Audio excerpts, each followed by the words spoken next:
Hello दोस्तों, आज हम आपको लिए चलते हैं विश्व की सबसे लंबी नदी नील नदी, जो कि अफ्रीका महादेश में बहती है।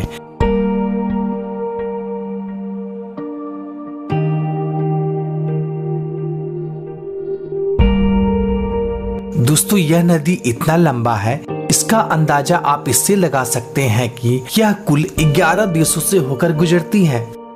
तो आइए दोस्तों, संसार की सबसे लंबी नदी नील नदी के बारे में कुछ महत्वपूर्ण जानकारी आपसे साझा करते हैं। दोस्तों, नील नदी अफ्रीका का सबसे बड़ी झील विक्टोरिया झील से शुरुआत होते हुए यह कुल 11 देशों से होकर गुजरती है, जिसमें से प्रमुख देश मिस्र, सूडान, युगांडा, इथोपिया होते हुए यह भूमध्य सागर में जाकर मिलती है।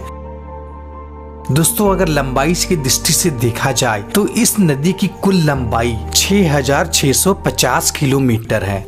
दोस्तों, ये तो बात हुई लंबाई की। अगर इस नदी की चौड़ाई की बात की जाए दोस्तों, इसका अधिकतम चौड़ाई 16 किलोमीटर से ज्यादा नहीं है और कहीं कहीं तो इसकी चौड़ाई ओनली 200 मीटर से भी कम हो जाती है। दोस्तों, साथ ही इस नदी की कई सहायक नदियां भी हैं, जिसमें से प्रमुख श्वेत नील एवं नीली नील है। दोस्तों, आपको जानकर हैरानी होगी, यह नदी अपने मुहाने पर 160 किलोमीटर लंबा और 240 किलोमीटर चौड़ा विशाल डेल्टा बनाती है।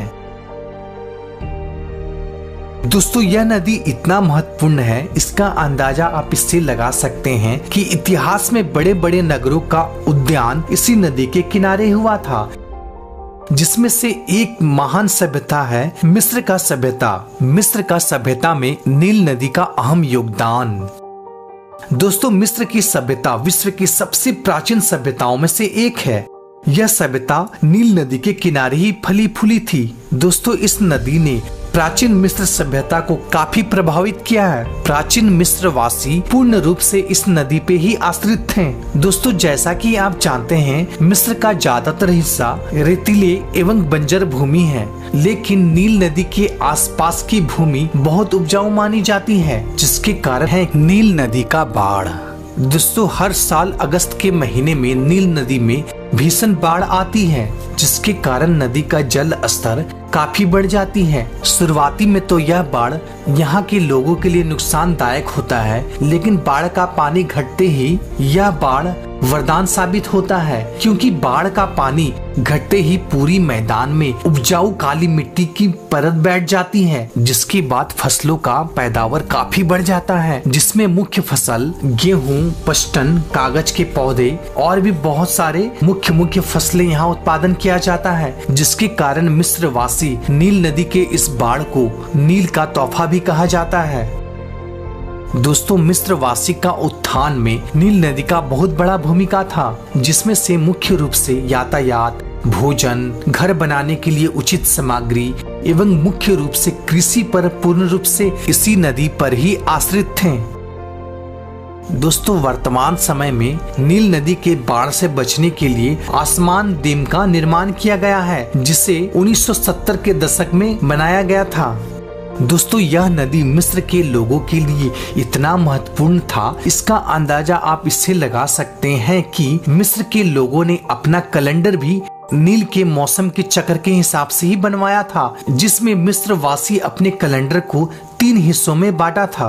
पहला चक्र नील नदी का बाढ़ था, दूसरा चक्र फसल लगाना और तीसरा चक्र था फसल को काटना। इसी के आधार पर प्राचीन मिस्र वासी अपने खुद का कैलेंडर का निर्माण किया था। दोस्तों, नील नदी प्राचीन मिस्र वासी को घर बनाने के लिए काफी सामग्री उपलब्ध करवाती थी। दोस्तों, जैसे कि चूना पत्थर, ईंट, बालू।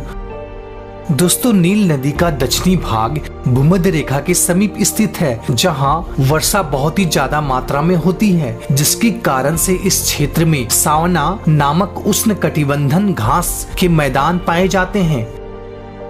साथ ही यहाँ पर गोंद के पेड़ भी बहुत ज्यादा मात्रा में पाया जाता है। यही कारण है कि आज सूडान विश्व का सबसे ज्यादा गोंद उत्पादक वाला देश है। दोस्तों, नील नदी अफ्रीका के लिए एक वरदान साबित हुआ है, क्योंकि मिस्र सहित अफ्रीका के कई मॉडर्न शहर आज नील नदी के किनारे ही बसे हुए हैं। तो दोस्तों आज के वीडियो में इतना ही। दोस्तों अगर वीडियो आपको पसंद आया तो लाइक जरूर कीजिए, साथ ही साथ इस वीडियो को ज्यादा से ज्यादा शेयर कीजिए, साथ ही हमारे चैनल को सब्सक्राइब करना बिल्कुल ना भूलें। फिर मिलते हैं एक नई वीडियो में एक नई टॉपिक के साथ, तब तक के लिए गुड बाय, टाटा।